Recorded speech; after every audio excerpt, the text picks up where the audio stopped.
Hai guys, balik lagi sama Mimin. Kali ini kita bakal lanjutin alur cerita Kangkuli lagi. Bagi yang belum lihat part sebelumnya, bisa cek link playlist yang ada di deskripsi. Link traktiran kopi juga ada di situ ya. Langsung aja ke ceritanya. Part kemarin berakhir, di mana Lloyd dan Xavier pergi menuju neraka untuk mengambil kembali jiwa sang naga etikus dari tangan Raja Neraka. Namun sebagai gantinya jiwa entikus, Lloyd pun akan membuatkan sebuah rel kereta untuk mengurangi pekerjaan Raja Neraka yang gak ngotak. Dan untuk masalah pekerja dan bahan bangunan, Raja Neraka menyerahkan semuanya kepada Lloyd. Dan scene pun berpindah, di mana Lloyd tengah manas-manasin para iblis di sana dengan membodohi mereka semua. Tujuannya biar para iblis itu hilang kendali karena emosi, dan Lloyd bisa jadiin mereka buruh kerja rodi gratisan. Sambil terbang, Lloyd pun terus mengejek para iblis itu. Dia menyuruh para iblis itu untuk mengejarnya jika mau gebukin dia. Sontak para iblis itu pun terpancing dengan ejekannya Lloyd. Mana mukanya udah memancing keributan ya kan? Dan Lloyd pun lalu mendarat di pulau seberang. Dan dia pun lalu melanjutkan ejekannya. Sini abang-abang aku, ada. Ucap Lloyd dengan wajah buriknya. Salah satu iblis pun lalu menggunakan sebuah galah panjang untuk bisa menuju tempat Lloyd berada. Sontak para iblis yang lain pun langsung mendukung iblis itu. Namun saat iblis itu telah melompat dan akan mencapai tempat Lloyd, Lloyd pun melemparkan batu ke arah iblis itu yang tepat mengenai batok kelapanya. Dan iblis itu pun langsung kehilangan keseimbangan dan akan jatuh ke kolam lava. Sontak para iblis yang lain pun takut sekaligus khawatir kalau teman iblisnya bakal modar. Namun untungnya iblis itu pun mendarat di sebuah pijakan kecil sehingga ia nggak jadi modar. Lloyd pun lalu menatap iblis itu dengan tajam dan ia berkata, Sorry ya, aku mabuk. This is Cogil. Sontak para iblis yang lain pun langsung shock sekaligus kena mental melihat Lloyd yang udah lebih iblis dari iblis yang asli. Dan dengan santainya Lloyd pun lalu malah ngaso di sana. Dan sementara itu, scene pun berpindah ke gedung DPI, Dewan Perwakilan Iblis. Di sana terlihatlah semua iblis sedang berkumpul. Dan kebanyakan dari Partai Merah, soalnya merah semua. Di sana para iblis itu tidak terima atas apa yang dilakukan Lloyd. Mereka berencana untuk membalas perbuatan Lloyd itu. Apakah kita akan membiarkan ras kita ditindas oleh muka 8 bit? Ucap salah satu iblis.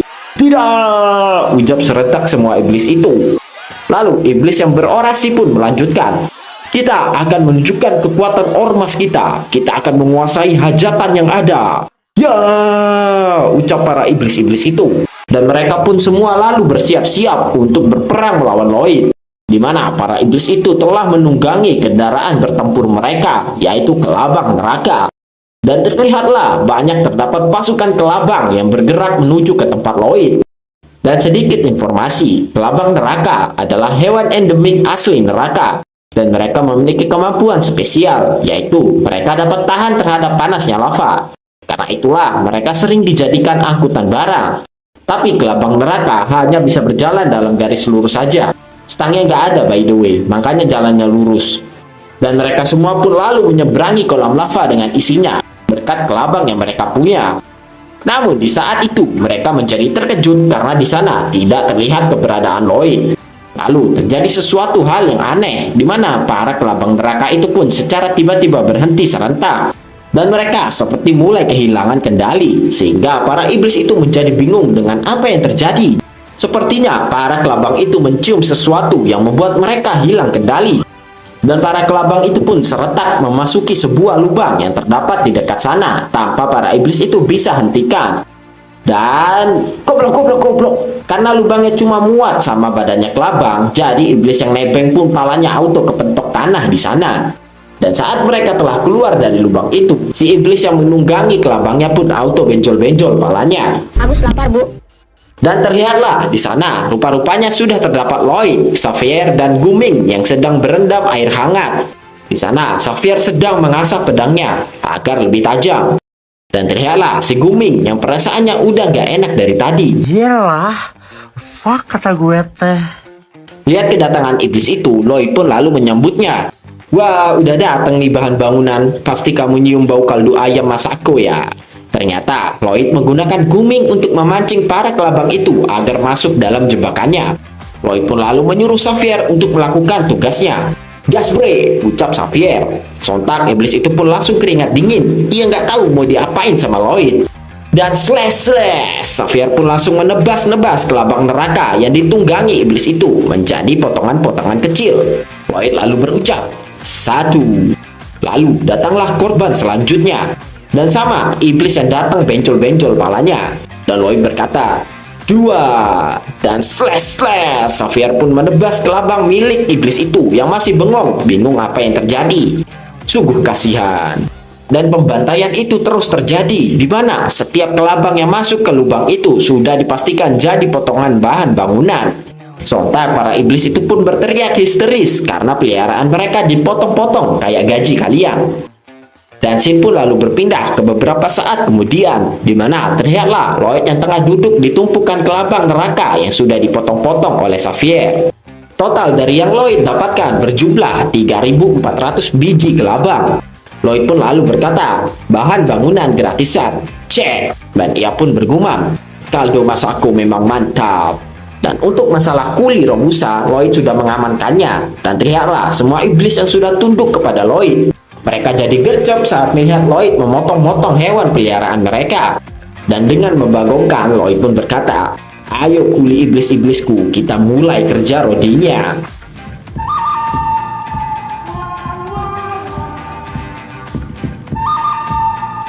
Dan terlihatlah Raja Neraka yang tengah mengamati apa yang sedang Lloyd lakukan. Ada laptop juga cuy di neraka ternyata.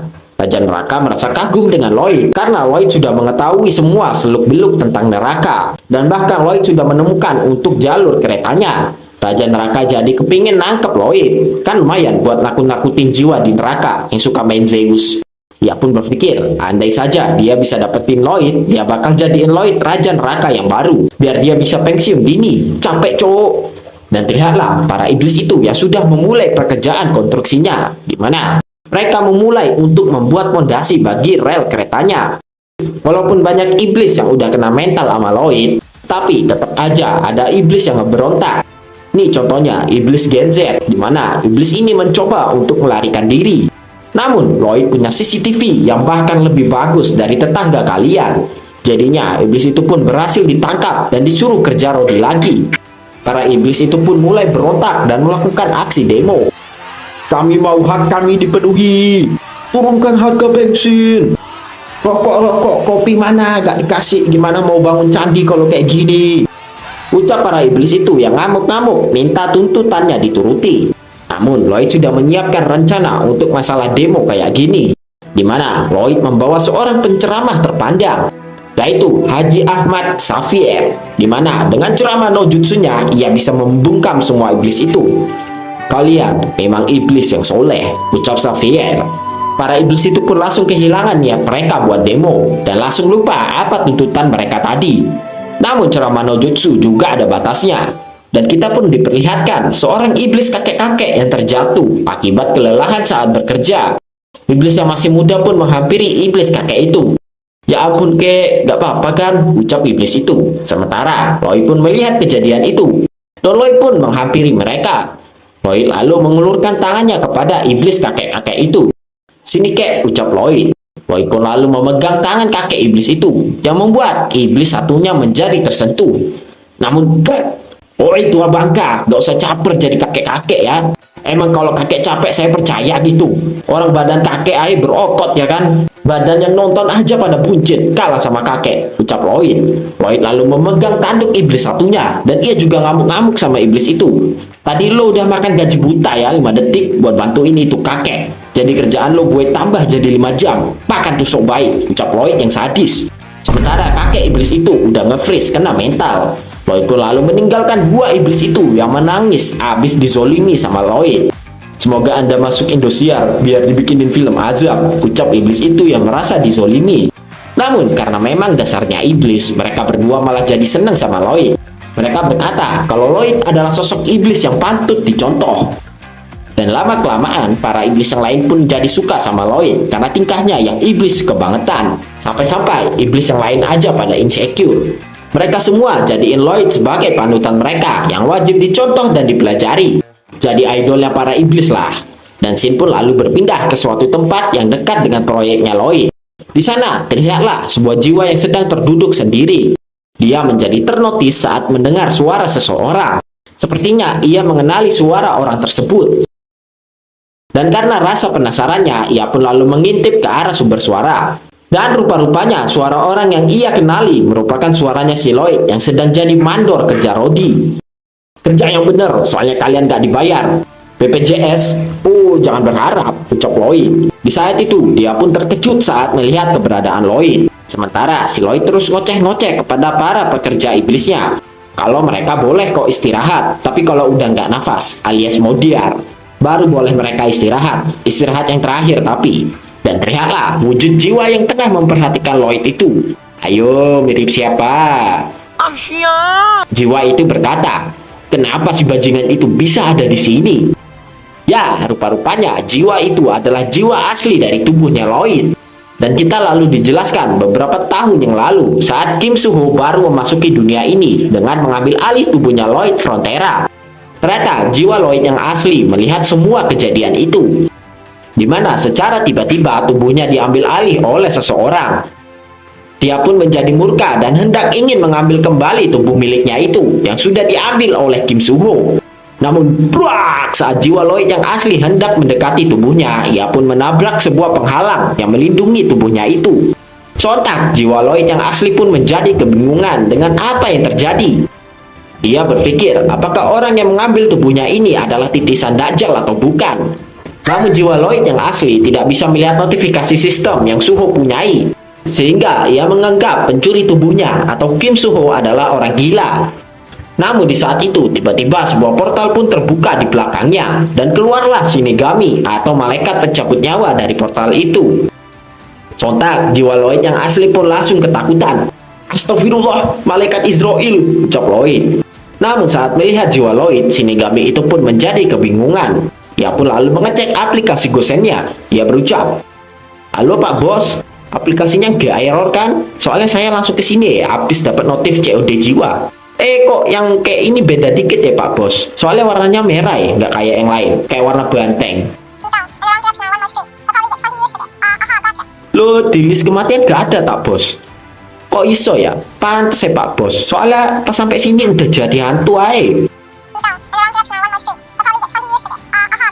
Oh gitu Pak Bos. Si Shinigami itu pun langsung menutup teleponnya. Dia lalu menenangkan jiwanya Lloyd. Dia akan mengecek soal kasusnya Lloyd ini terlebih dahulu. Siapa tahu aplikasi COD-nya error. Jadi Lloyd bisa ngasuh-ngasuh dulu lah di sini sampai dia balik lagi. Dan Shinigami itu pun langsung kembali masuk ke dalam portalnya. Dan tak lupa, ia lalu berpamitan kepada Lloyd. Monggo masih, ucap Shinigami itu. Sontak, si Lloyd yang asli pun jadi bingung. Soalnya tampilan Shinigami itu serem banget, tapi tingkahnya sopan kebangetan. Gak balance gitulah, muka sangar, hati hello dangdut. Dan begitulah jiwa Lloyd yang terus mengikuti Kim Soo-ho kemanapun. Soalnya dia gabut, gak tahu mau ngapain. Dan jiwa Lloyd yang asli melihat semua yang telah Kim Soo-ho lakukan, di mana Kim Soo-ho sangat berbeda dengan dirinya. Kim Soo-ho merupakan pekerja keras yang tak kenal lelah. Sementara dia malah menghabiskan harinya cuma buat mabuk-mabukan dan main Zeus. Si Lloyd yang asli malah terus menyalahkan kedua orang tuanya karena punya wilayah yang kecil. Kim Soo-ho mampu menarik perhatian orang-orang di sekitarnya. Dan ia bahkan mampu membuat orang-orang itu mulai mengikutinya. Dia bahkan dapat merubah persepsi kedua orang tuanya Lloyd, yang awalnya penuh akan kekecewaan, sekarang menjadi tatapan penuh sukacita dan bangga terhadapnya. Si Lloyd yang asli juga melihat kekuatan Kuchiyose milik Kim Soo-ho. Ia pun menjadi iri sama Kim Soo-ho. Ia berandai-andai jika aja dia punya kekuatan yang sama kayak Kim Soo-ho, dia pasti udah bisa kayak gitu juga. Yang bener. Sontak, Lloyd yang asli pun langsung shock melihat kemunculan Shinigami itu. Shinigami menjawab andaian si Lloyd yang asli dengan tsunami fakta. Wong gak punya kekuatan aja sampean mabok-mabokan, apalagi punya kekuatan. Emang sampean yakin bisa kerja rodi kayak itu orang? Sontak, si Lloyd yang asli pun auto terdiam mendengar tsunami fakta dari si Shinigami. Shinigami itu pun lalu menjelaskan tentang kasusnya Lloyd. Ia berkata kalau si Lloyd tidak bisa dikategorikan sebagai jiwa, tapi nggak hidup juga. Jadi masih bingung gitulah. Makanya si Lloyd yang asli terkatung-katung kayak gini. Shinigami itu pun mengajak Lloyd yang asli untuk ke neraka, bertemu dengan Raja Neraka buat konsultasi. Dan dari sanalah jiwa Lloyd yang asli bisa berada di dalam neraka. Dia sudah mencoba menerima apa yang terjadi dengannya. Namun, ketika ia bertemu dengan Raja Neraka tidak mempunyai solusi untuk masalahnya ini. Dan akhirnya jiwa Lloyd pun menjadi gelandangan di neraka. Ia memilih untuk menyendiri karena iblis-iblis itu membulinya karena dia PDI sendirian, yang lain Demokrat. Namun rasa iri dengkinya itu pun kembali bangkit saat bertemu dengan Kim Soo-ho. Dan terlihatlah Lloyd atau Kim Soo-ho yang tengah mensurvei lapangan. Biar kagak bingung, sementara kita panggil Kim Soo-ho aja ya. Dan Lloyd yang asli Lloyd, oke? Di sana, Kim Soo-ho ingin mencari tempat yang datar dan panjang untuk membangun rel keretanya. Dia bisa fokus dengan pekerjaannya ini, soalnya dia punya 30.000 kuli yang gak perlu makan dan istirahat. Jadi pekerjaannya ini bisa lebih cepat kelar. Dan Lloyd pun lalu mendarat dan memutuskan untuk berjalan kaki sambil memindai lokasi di sekitarnya. Siapa tahu ada bahaya ya kan? Namun, wajau! Sebuah tendangan geledek pun melesat ke wajahnya Kim Soo-ho, yang membuat Kim Soo-ho pun langsung terjengkang ke belakang cukup keras. Sontak si Kim Soo-ho pun langsung ngamuk-ngamuk dan mencari siapa dalang yang berani menendang wajah handsome-nya. Namun, trot, Lloyd pun kembali menyerang ke arah Kim Soo-ho, di mana Lloyd menyerang kedua matanya. Sontak, si Kim Soo-ho pun auto jungkit-jungkit kesakitan. Sementara si Lloyd terus memukuli Kim Soo-ho. Namun, Podong pun lalu menghentikan Lloyd yang asli. "Oi, Kiyomasa, yare-yare," ucap Podong. Dan Podong pun meninju perut Lloyd yang asli kuat-kuat, hingga Lloyd yang asli pun merasa kesakitan. Lalu Podong pun menyeret si Lloyd yang asli dengan mencengkram jambul badainya. Udah jadi Mario Podong. Podong pun melempar Lloyd yang asli kepada Bebung untuk dipegangi. Dah mirip cosplay anak pejabat belum? Lalu dengan murka, Kim Soo-ho pun langsung ngamuk-ngamuk di hadapan Lloyd. "Kau ini siapa bangsat? Main pukul-pukul aja anjing," ucap Kim Soo-ho. Namun Lloyd yang melihat muka dari Kim Soo-ho itu yang notabene-nya mukanya sendiri malah jadi ketakutan. "Serem banget mukamu, cowok," ucap Lloyd yang asli. Sementara itu, si Kim Soo-ho juga merinding melihat wajahnya Lloyd yang asli. Ia bergumam, wajahnya Lloyd lebih mengerikan daripada pinjol. Akhirnya, si Kim Soo-ho merasakan keburikan mukanya sendiri. Namun di saat itu, Kim Soo-ho pun menyadari sesuatu. Dia bertanya, apakah dia adalah Lloyd Frontera? Dan sambil ngamuk-ngamuk, Lloyd yang asli pun membenarkannya. Dia berkata, kalau dirinya adalah pemilik asli dari tubuh yang ia pakai sekarang. Sontak si Kim Soo-ho pun menjadi terkejut saat mengetahui Lloyd yang asli ada di neraka. Kim Soo-ho pun bertanya, apa yang Lloyd asli lakukan hingga bisa masuk neraka? Pasti tukang maling korek sama rokok temen ya kan? Ucap Kim Soo-ho. Mana bisa gitu bangsat? Aku di sini gara-gara kau curi tubuhku anjir. Tanggung jawab cepet cok. Ucap Lloyd yang asli. Lloyd yang asli pun melanjutkan. Ngapain gue di sini goblok? Padahal emak sama bapak aku udah seneng punya anak kebanggaan keluarga, bukan beban. Kalau lu mati mereka sedih cowok. Buruan balik sekarang. Ucap Lloyd asli yang sambil mewek. Sontak Lloyd yang mendengar itu pun menjadi terkejut. Ia lalu berusaha untuk menenangkan Lloyd yang asli dan menjelaskan tentang situasi yang sekarang. Namun si Lloyd yang asli nggak mau diam dan terus ngebacot nggak ngerem-ngerem. Sontak si Podong pun auto jadi kesel dan pok, dia pun menampar Lloyd yang bacotnya udah kayak emak-emak julid. Si Lloyd yang asli pun langsung terdiam seketika habis digampar tikus rada tuli. Cuma ini versi kuli ya. Nah, si Kim Soo-ho pun bisa jadi menjelaskan semuanya dengan baik-baik. Kan kalau gini enak, bisalah kita ngomong baik-baik sambil nyebat, kopi hitam mau, ucap si Kim Soo-ho. Namun, Lloyd yang asli kembali tantrum dan ngamuk-ngamuk. Apa itu nyebat? Aku nge-vape cok, kopi hitam lagi, minimal Starbucks lah kampung. Dan pop, Podong pun kembali menabok si Lloyd yang tukang bacot. Dan Lloyd yang asli pun kembali terdiam sunyi. Kim Soo-ho lalu menjelaskan, pertama-tama, ia bisa di neraka itu bukan karena dia moka, tapi dia lagi ada proyek sama Raja Neraka, begitu. Dan yang kedua, dia nggak nyuri tubuhnya Lloyd, soalnya pas dia bangun, dia tahu-taunya udah punya muka buriknya Lloyd ini.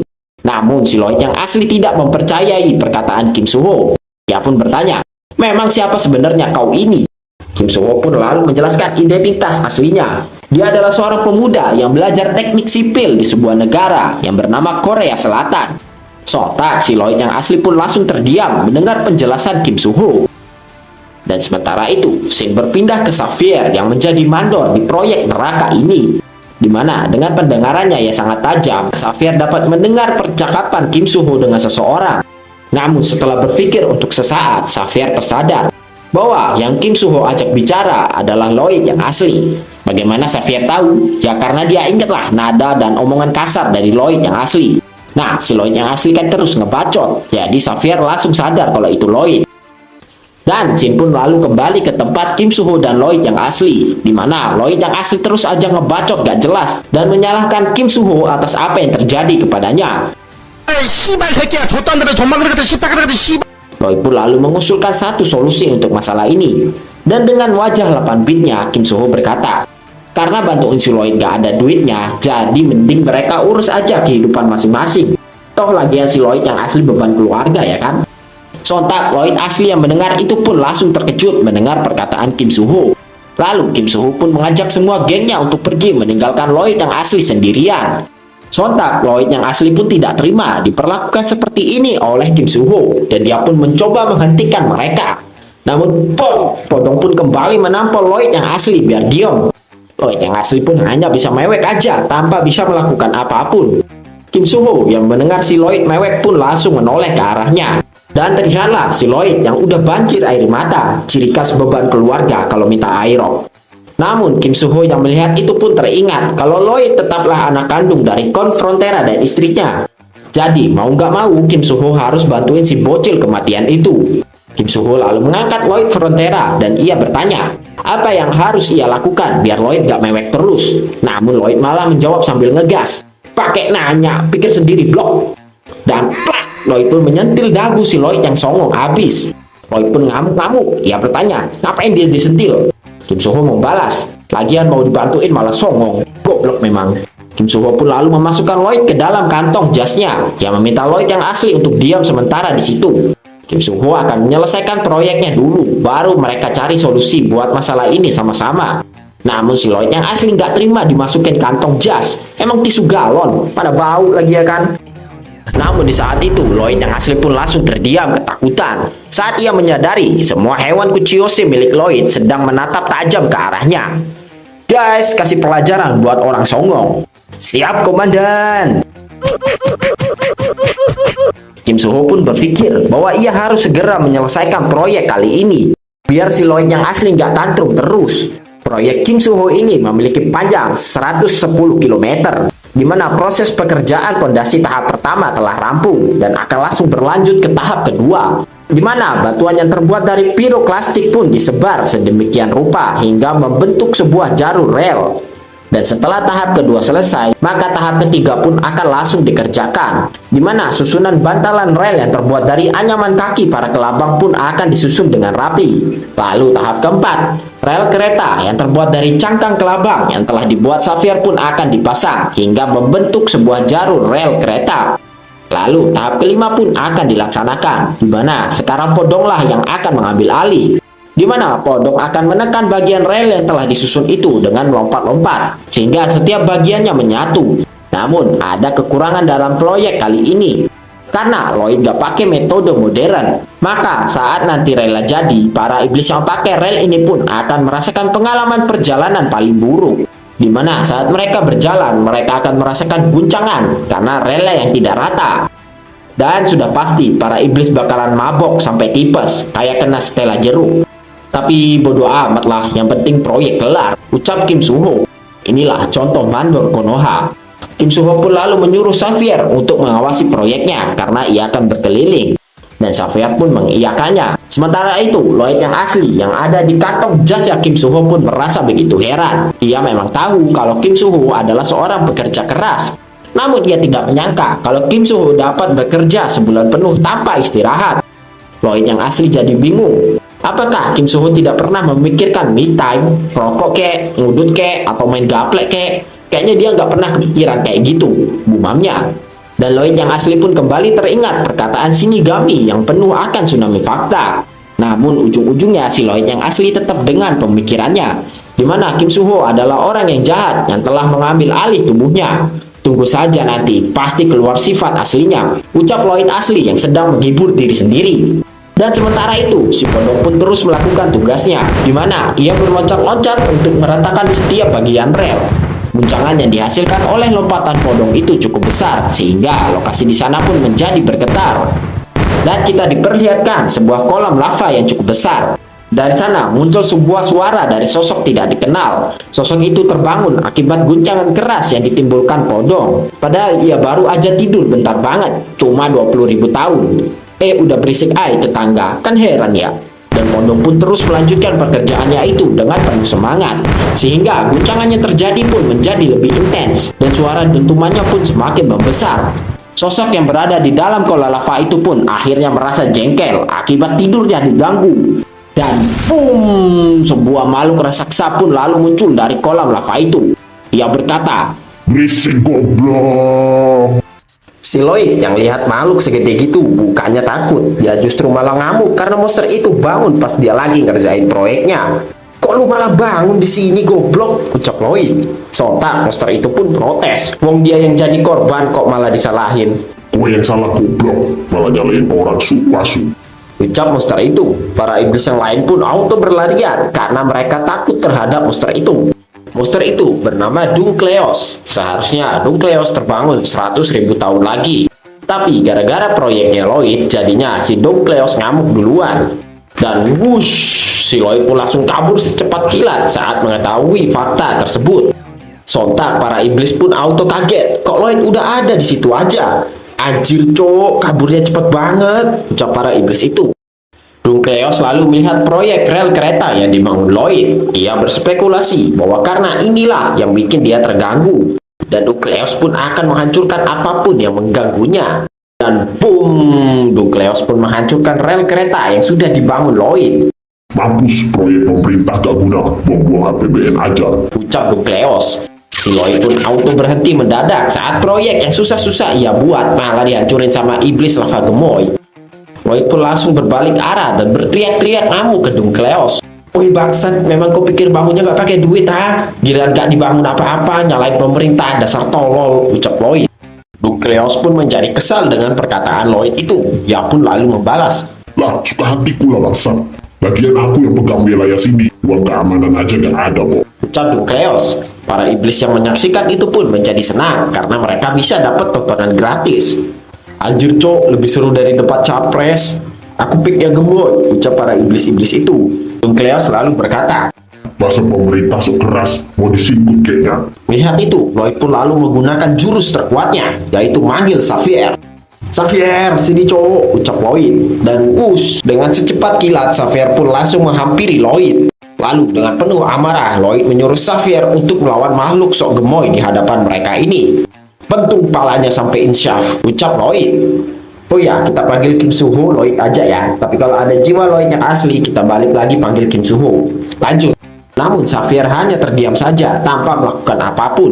Sontak si Lloyd pun jadi bingung dan ia bertanya, kenapa Xavier bengong kayak wakil rakyat? Xavier lalu menjelaskan. Setelah ia pikir-pikir, kayaknya yang salah duluan mereka deh. Soalnya yang bikin ribut kan mereka. Jadinya di makhluk ngamuk-ngamuk.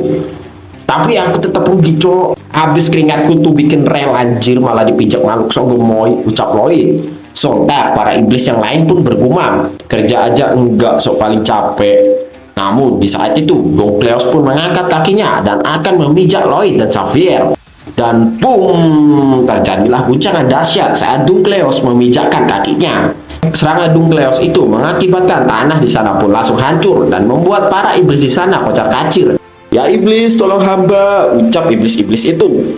Untungnya sebelum terkena serangan itu, Xavier berhasil menyelamatkan Lloyd dengan membawanya terbang. Xavier pun tidak mengira efek serangan Dunkleos akan sebesar ini. Xavier lalu menjatuhkan Lloyd ke tanah dan dia akan langsung menghampiri Dunkleos. Dan slash, Xavier pun langsung menebas-nebas tubuh Dunkleos dengan pedang miliknya. Dan buah, tubuh Dunkleos pun langsung hancur amburadul setelah ditebas-tebas Xavier. Namun, wush, tubuh Dunkleos yang terbuat dari lava itu pun kembali menyatu seperti sedia kala. Sontak si Xavier pun langsung merasa waspada. Bah, kaget gak? Kaget lah masa enggak. Ucap Dunkleos. Sementara itu, si Lloyd pun menjadi terkejut saat mengetahui kalau serangan Xavier tidak mempan terhadap Dunkleos.